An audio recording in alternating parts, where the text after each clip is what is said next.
দিন দিন বিদ্যুৎ ও জ্বালানি খাতে খরচ বাড়ায় ব্যাহত হচ্ছে সামগ্রিক উৎপাদন। জ্বালানির দাম বাড়লে শিল্পে উৎপাদন, কৃষি, সেচ, সারের ব্যয় বাড়ে। ফলে বাজারে মূল্যস্ফীতির চাপ তৈরি হয়। যদিও দেশের জ্বালানি চাহিদার ৯৭% পূরণ হয় জীবাশ্ম জ্বালানি থেকে, যার ৭০% আমদানি নির্ভর। দেশে বায়োগ্যাস সহ অন্যান্য নবায়নযোগ্য জ্বালানি উৎসের বড় সম্ভাবনা থাকলেও নীতি, পরিকল্পনা ও বাস্তবায়নে নবায়নযোগ্য জ্বালানিকে বিবেচনায় নেওয়া হয়নি। নবায়নযোগ্য বিদ্যুৎ মাত্র ৪.৬২%, এ থেকে জাতীয় গ্রিডে যুক্ত হয় প্রায় ৪%। এরই মধ্যে খনিজ জ্বালানির উপর চাপ কমাতে নবায়নযোগ্য জ্বালানি ব্যবহার করে বিদ্যুৎ উৎপাদন করছে পাশের অনেক দেশ। সেদিক বিবেচনায় বাংলাদেশ অনেক পিছিয়ে। আসছে বাজেটে এবার নবায়নযোগ্য জ্বালানিতে আলাদা করে বড় বরাদ্দ নেই। ইন্ডাস্ট্রিগুলো এখন অর্ধেক দিনের বেলা সরাসরি সোলার থেকে চলে, আর রাতের বেলা হলো যে আপনার এই ডেস্কো থেকে অথবা আরবি থেকে। সোলার যদি ডিউটি কম হতো তাহলে আপনার গ্রামে এটার প্রচলন এবং ব্যবহার এবং চাহিদা তিনটাই খুব অনেক বাড়ত।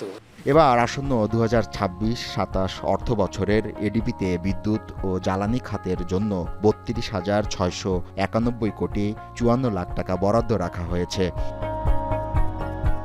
এ বিষয়ে সিপিডির গবেষণা পরিচালক মনে করেন, নীতিগতভাবে সরকার সৌর, বায়ু ও অন্য সবুজ জ্বালানি ব্যবহার বাড়িয়ে জীবাশ্ম জ্বালানির উপর নির্ভরতা কমানোর ঘোষণা দিলেও বাজেট কাঠামোয় তার প্রতিফলন যথেষ্ট নয়। ৫%-ও কম আসলে নবায়নযোগ্য জ্বালানির জন্য বরাদ্দ হয়। জীবাশ্ম জ্বালানির চাপে নবায়নযোগ্য জ্বালানি পিষ্ট অবস্থা, অন্তত বাজেটের দিকে তাকালে। বিদ্যুৎ জ্বালানি মন্ত্রণালয়ের জন্য যে বাজেট বরাদ্দ তার অন্তত ১০%-এর উপরে যেন জ্বালানি নবায়নযোগ্য জ্বালানির জন্য যাতে সরকার বরাদ্দ রাখেন। জ্বালানি বিশেষজ্ঞ আনু মোহাম্মদ বলেন, শুধু জীবাশ্ম জ্বালানির উপর নির্ভর করে টেকসই জ্বালানি ব্যবস্থা গড়ে তোলা সম্ভব নয়। সারা বিশ্বেরই ভবিষ্যৎ হচ্ছে নবায়নযোগ্য জ্বালানি। সামনের বাজেটে যেটা আসছে, বাজেটেও আমরা দেখতে চাই যে নবায়নযোগ্য জ্বালানির জন্য রাষ্ট্রীয় প্রতিষ্ঠান, জাতীয় সক্ষমতা এবং সুনির্দিষ্ট একটা রোডম্যাপ। আর প্রধানমন্ত্রীর অর্থ ও পরিকল্পনা বিষয়ক উপদেষ্টা জানান, নবায়নযোগ্য জ্বালানি খাতের নীতি কাঠামোতে আমদানি নির্ভরতা কমিয়ে উৎপাদন নির্ভরতা বাড়ানো হবে। নবায়নযোগ্য জ্বালানির পরিমাণ বাড়বে এবং সেই বাড়ানোর জন্যে যে ধরনের প্রক্রিয়াগুলো অনুসরণ করা দরকার সেই অনুসরণ করা হবে। নবায়নযোগ্য জ্বালানির লক্ষ্য গ্রামীণ এলাকায় বিদ্যুৎ সরবরাহ করা ও ডিজেলের উপর নির্ভরতা কমানো।